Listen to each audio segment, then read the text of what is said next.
Hello and welcome to Wavescan, the international DX program from Adventist World Radio, researched and written in Indianapolis by Dr. Adrian Peterson and produced in the studios of WRMI Shortwave in Miami, Florida.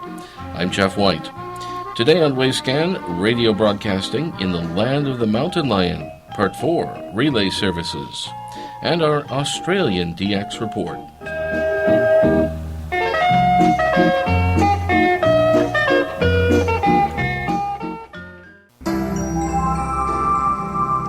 Wavescan presents Focus on Africa, a year-long series of reports about shortwave broadcasting and listening on the African continent.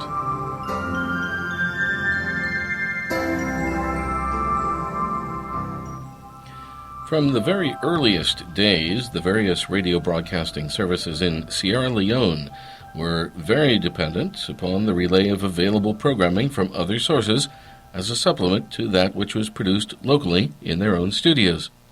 For a lengthy period of nearly three-quarters of a century, the BBC London was heard over local distribution in Freetown. Beginning at the time when the cable radio service was implemented in 1934, most of the programming that was provided by wire to the connected homes in Freetown was an off-air relay from the BBC in London, their Empire service, and their services to Africa on shortwave. The cable system was in operation for some 30 years, and the BBC programming was piped into the rediffusion system with the insertion of very little local productions, and that quite frequently just for special events. For a total of 66 years, the BBC programming was heard in Sierra Leone consecutively via cable radio and experimental shortwave from Freetown, and then SLBS itself from the shortwave station at Hill Station, and then from Goderich and Waterloo, as well as on medium wave from Goderich. In recent years, right up to the present time, the BBC is still heard on radio in Sierra Leone, though now via dedicated FM relay stations in Freetown and the regional city Kanema. According to the information in several editions of the World Radio TV Handbook, the next relay service heard in Sierra Leone was provided by Radio Moscow. An off-air relay of their news bulletin in English was heard on shortwave and medium wave at 1700 UTC daily for a period of some 15 years, beginning around 1968. This programming was carried by all of the active transmitters in Sierra Leone at the time, medium wave from Goderich and shortwave from Goderich and Waterloo. Shortly after the commencement of the relays of English news from the Radio Moscow World Service, a similar relay of news from the Voice of America was introduced into the programming from the Sierra Leone Broadcasting Service. Initially, this was one bulletin of VOA news each day, though beginning around 1975, the duration of the daily relays from the VOA was increased. The World Radio TV Handbook shows the scheduling of VOA news at 1530 and 1600 UTC on all active transmitters in Goderich and Waterloo, shortwave and medium wave. However, it's quite possible that this relay from the Voice of America was actually continuous for at least an hour back during that era. The SLBS relay of VOA programming ended simultaneously with the end of relay programming from the BBC and Radio Moscow, though these days VOA is heard on FM in Freetown 102.4 MHz. There are no known FM relays in Freetown from Radio Moscow. The experimental programming from Deutsche Welle in Germany was on the air irregularly from the 250 kilowatt shortwave transmitter at Waterloo in 1974 and 1975. Station announcements in this Deutsche Welle programming were given in English, French, and German, and the broadcasts identified the transmitter location as Waterloo. These test broadcasts also included news and music. No information is given as to how the Deutsche Welle programming from Germany was received for rebroadcast in Sierra Leone. It would be possible for this programming to be on pre-recorded discs or tape, or on live relay from regular Deutsche Welle programming, or via telephone lines from Germany, or even by local production at the SLBS studios in Freetown. However, two key items in the programming that was broadcast from Waterloo on behalf of Deutsche Welle would seem to indicate that the programming was prepared in the Deutsche Welle studios in Cologne in Germany, and apparently fed to Freetown via a live relay from a communication transmitter. The inclusion of the Waterloo identification would indicate specific programming, not a relay of regular programming, and the inclusion of news bulletins would indicate a live relay. It is known that on a few occasions over the years, Deutsche Welle programming was carried via unannounced communication transmitters. We could also mention that the United Nations also produced radio programming for broadcast into Sierra Leone, as did the Hirondelle Foundation in Switzerland, which was also in some ways associated with the United Nations. On May 18, 2000, a total consignment of radio equipment was imported into Sierra Leone, and just 4 days later, the FM transmitter was inaugurated on 103 megahertz. This new station was identified as Radio UNAMSIL, Radio United Nations Mission to Sierra Leone. Soon afterwards, a 1 kilowatt Harris shortwave transmitter was inaugurated on 6140 kilohertz, though the signal was usually noted slightly off channel on 6138 kilohertz. The studios for this new station were installed in the Mamiyoko Hotel at Aberdeen Beach, Freetown, and the station was on the air 24 hours daily.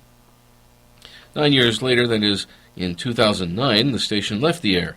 Some of the programming was absorbed into the official SLBS government station, and some of the equipment was donated to a local public service radio station. A few international radio monitors were fortunate enough to receive a form letter, QSL, in response to reception reports on their shortwave channel. However, a couple of years before the termination of Radio UNAMSIL, another organization, Hirondelle of Switzerland, established a radio broadcasting service for Sierra Leone. This organization was in some ways associated with the United Nations, and they established a radio broadcasting studio in the Fora Bay College of the University of Sierra Leone in Freetown. This new broadcasting station was inaugurated in February 2007 under the slogan Cotton Tree News. In the center of Freetown, there was a large and very old cotton tree, several hundred years old, and it's a national symbol for Sierra Leone, commemorating freedom for their people. Initially, the broadcast of the programming from Cotton Tree News was heard in Freetown on FM, and throughout Sierra Leone via a relay on international shortwave. The FM service was on the air 24 hours daily with 2 channels in use, 103 and 107.3 megahertz. The broadcast on shortwave was via the BBC relay station on Ascension Island for just half an hour daily on the channel 9525 kilohertz, though another channel, 13760 kilohertz, was in interim usage for a short period of time. 2 years after the inauguration of Cotton Tree on shortwave, a replacement relay was taken into usage, Rapisham in England, on 11875 kilohertz. The shortwave relays were discontinued in 2011, though the FM programming is still on the air on the single channel 107.3 megahertz. We could also mention 2 other radio stations that were part of the broadcasting scene in Sierra Leone. In 1991, a mobile transmitter under the legal government call sign for Liberia, ELBC, was on the air as the voice of peace, harmony, and reconciliation. The well-known Danish international radio monitor, Anker Petersen, states that it was operated by the West African Peacekeeping Force. This mobile transmitter was actually located not in Liberia, but just across the border in Sierra Leone. No channel is given, though, as to whether it was operating on medium wave or shortwave. Then in May 2009, the American radio magazine Monitoring Times listed a new gospel station at 10 kilowatts for use on shortwave, though it apparently never got beyond the licensing stage. Now for our identification signal today, let's listen to a historical recording of the Sierra Leone Broadcasting Service. This is from the Radio Canada International Idents and Interval Signal series.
And that was the opening of a transmission there from the Sierra Leone Broadcasting Service.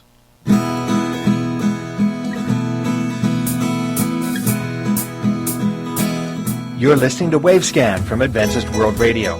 Send your comments and reception reports to Wavescan, Box 29235, Indianapolis, Indiana, 46229 in the United States.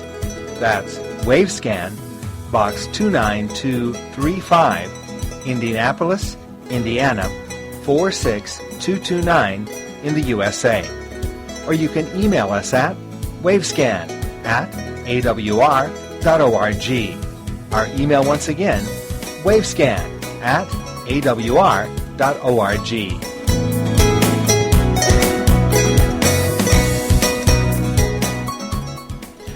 We have some interesting news here from Argentina, from RAI, the external service of the Argentine National Radio.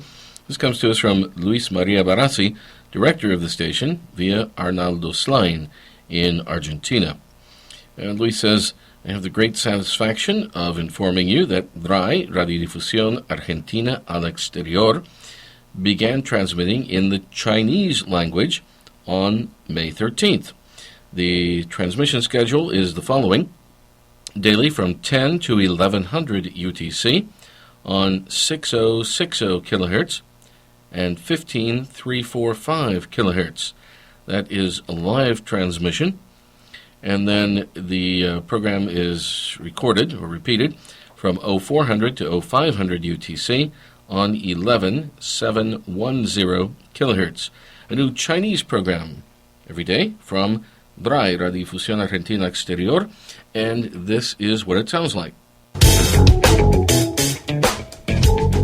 RAI 播送 Siempre Argentina 华语广播，由吉丽娜主持。Siempre Argentina 公共对外广播电台。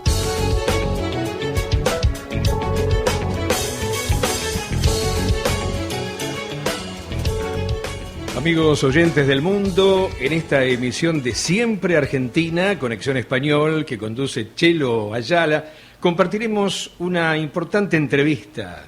Ayer, lunes 13 de mayo, la radio pública al exterior... Okay, that was a broadcast there from RAI, Argentina, marking the beginning of Chinese programming from the station. Here's another transmission, new transmission that's going on now, beginning on May 19th it began, and running until June 9th, 2013. PCJ Radio International in Taiwan will be conducting some test transmissions from Trincomalee in Sri Lanka. The time is 1300 to 1400 UTC. The dates are May 19th, which of course has already passed, but also May 26th, June 2nd, and June 9th, from 1300 to 1400 UTC, on the frequency of 11750 kilohertz in the 25-meter band. The target area is East and Southeast Asia, with a power of 125 kilowatts and an azimuth of 45 degrees. That's PCJ Radio International via Trincomalee, Sri Lanka. And on that program, each week, Andy Sennett will be doing a 15-minute version of Focus Asia Pacific. This will be followed by a special Happy Station show for Southeast Asia and East Asia. And Keith Perrone of PCJ Radio tells us that the first transmission on May 19th was very successful. Using 125 kilowatts, we had no problem to cover Southeast Asia, East Asia, and part of the Pacific. The only co-channel interference we had was in Eastern Australia.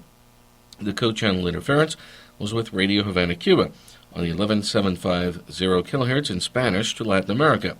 We also managed to get a decent signal into parts of East Africa and a good signal into Reunion Island and Moscow. Thanks to Keith Perrone for that information.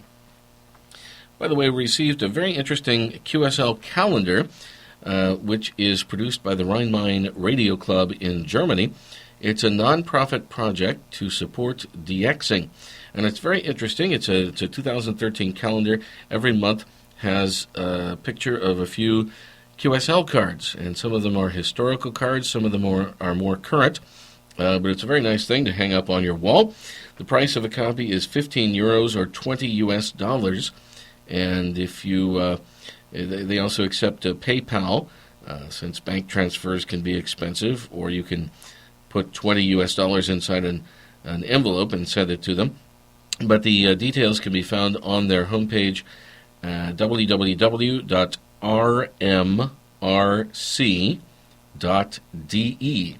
That's www.rmrc.de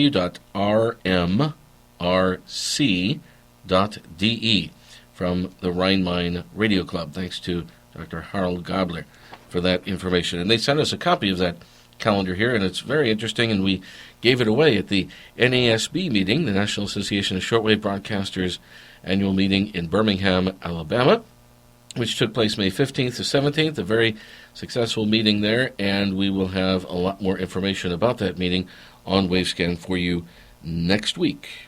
Greetings to shortwave enthusiasts around the world. This is Bob Padula in Melbourne, Victoria, Australia, with another edition of the Australian DX Report. These magazines provide news of shortwave broadcasting stations, monitoring summaries, propagation news, and other information concerning world international broadcasting.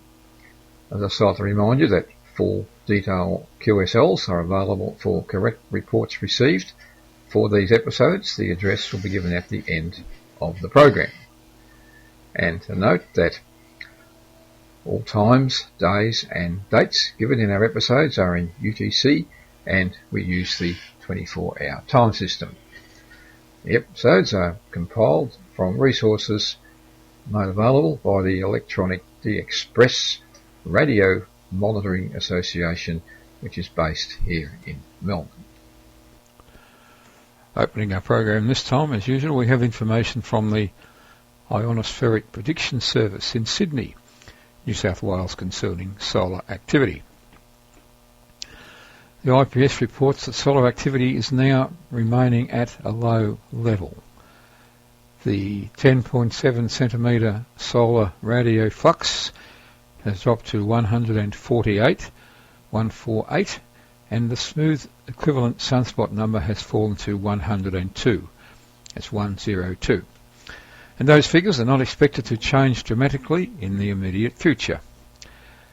An effect on shortwave propagation with this low solar activity means that high frequency signals on darkness or semi-darkness paths on frequencies above about 12 megahertz on long distance routes will not be very reliable. But signals on the frequencies above about 12 megahertz on daylight paths should be satisfactory. We're currently we're moving through the sunspot cycle number 24, and it's expected that this cycle will peak towards the end of the current year, 2013. Now, first of all, some monitoring observations made here in Melbourne recently in the 31 and 22 metre bands during our post-sunrise period, and these are between 1900 and 2000. First of all, 22 metres, 13740 Radio France International from Issoudun with French programming. And on 31 metres, a number of stations, good signals. These are from 2000 to 2030. 9320, the Voice of the Islamic Republic of Iran with Arabic programming. 9325, Radio Algeria, broadcasting from the relay station in Issoudun in France in Arabic. 9390, Radio Thailand, broadcasting in English until signing off at 1958. And on 9400, another frequency for the Voice of the Islamic Republic of Iran, English from 2000. And 9420, the Voice of Greece in Greek, also from 2000. All these signals are between 2000 and 2030. 9425, the Voice of Korea, signing on at 2000 with the relay of the Korean Central Broadcasting Service, programming in Korean. and 9430, the Voice of Vietnam from the Dubaya UAE relay station in German. Stop from that frequency, 9440, China Radio International with English from the Kunming site, and 9460, the Voice of Turkey, with programs in Turkish, and 9470, China National Radio Network 1 in Chinese, of course, and 9525, China Radio International from Beijing in Russian. And we'll come back to some more monitoring observations after this. Radio Free Sarawak continues to make frequency changes almost on a daily basis. The latest frequency is 15420, which is used between 1100 and 1300 with programs in local languages for Sarawak. It's now understood, according to the Radio Bulgaria monitoring website, that these transmissions are coming from the Taiwan relay. It had previously been thought that these broadcasts were originating from Trincomalee in Sri Lanka, but it now seems as though Taiwan is the preferred location. Now, North Korea. The Voice of Korea appears to have introduced several new higher powered shortwave transmitters, and these are giving quite good reception in various parts of the world. And the new schedule has been placed on the Radio Bulgaria monitoring website, giving details of all of the current frequencies for the Voice of Korea. The programs between 0300 and 0357, these are now listed on 11735 in Spanish to Central and South America, and 13760, the same area, same language, and again on 15180 in Spanish to Central and South America. And Chinese programs to Southeast Asia, 13650 and 15105. At 0400 to 0500, 8 frequencies are in use. They are 3250 in English to Northeast Asia, 9445 English also to Northeast Asia, and again on 9730. Now that English program between 0400 and 0500 is also carried to Central and South America on 11735 and 13760 and 15180. And French to Southeast Asia, currently 13650 and 15105. Now, Voice of Korea at 0500 0600, the number of frequencies listed there. Chinese on 3250 to Northeast Asia, 9445 to the same area, 9730, and Spanish 11735 to Central and South America, 13760 to the same area, and 15180 to the same area. Finally, an English program, 15105 to Southeast Asia. And that's all we have time for in our episode of the Australian DX Report, which came to you from Melbourne in Victoria, Australia. I'd just like to remind you that we offer full detail QSL cards showing Australian scenes and wildlife for correct reports received for these broadcasts. We also offer an email QSL service for reports sent via the internet or email. Full details about the QSL service are available at the Electronic DXpress homepage, which is simply edxp.org. So until our next program, this is Bob Padula in Melbourne in Victoria, Australia, wishing you all good listening. Thanks for being with us, and good DX. See you soon. Thank you, Bob Padula. Now, a reminder of our annual Wavescan contest, which runs during the month of July. It's as easy as ABCDE if you want to enter the contest. Part A, you list your 5 best QSLs from Africa and state briefly why they are your 5 best QSLs from Africa. Part B, photocopy your 5 best QSLs from Africa and send those copies along to us. Part C, list your 5 most wanted QSLs from Africa. Part D, send 3 reception reports on AWR relay stations in Africa or AWR relay stations broadcasting to Africa. And finally, Part E, send along 3 radio-related postcards for the Wavescan collection in Indianapolis. And we'll give you the address to send all of this to in just a moment.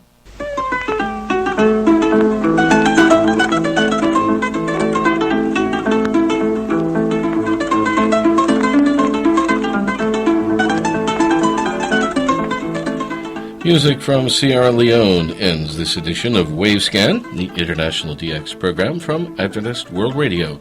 Researched and written by Adrian Peterson in Indianapolis.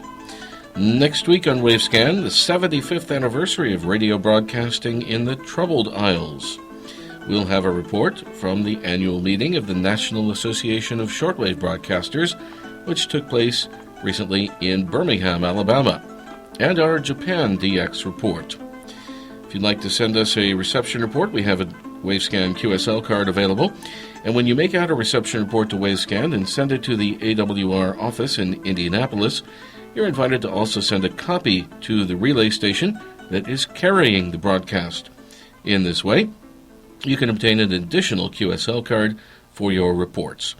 The address for Wavescan is Wavescan, Box 29235, Indianapolis, Indiana, 46229, USA. That's Wavescan, Box 29235, Indianapolis, Indiana, 46229, USA. That's also the address for your AWR Wavescan contest entries. Our email address for your comments and suggestions is wavescan@awr.org. That's wavescan@awr.org. I'm Jeff White at WRMI in Miami. Till next week, good listening, everyone.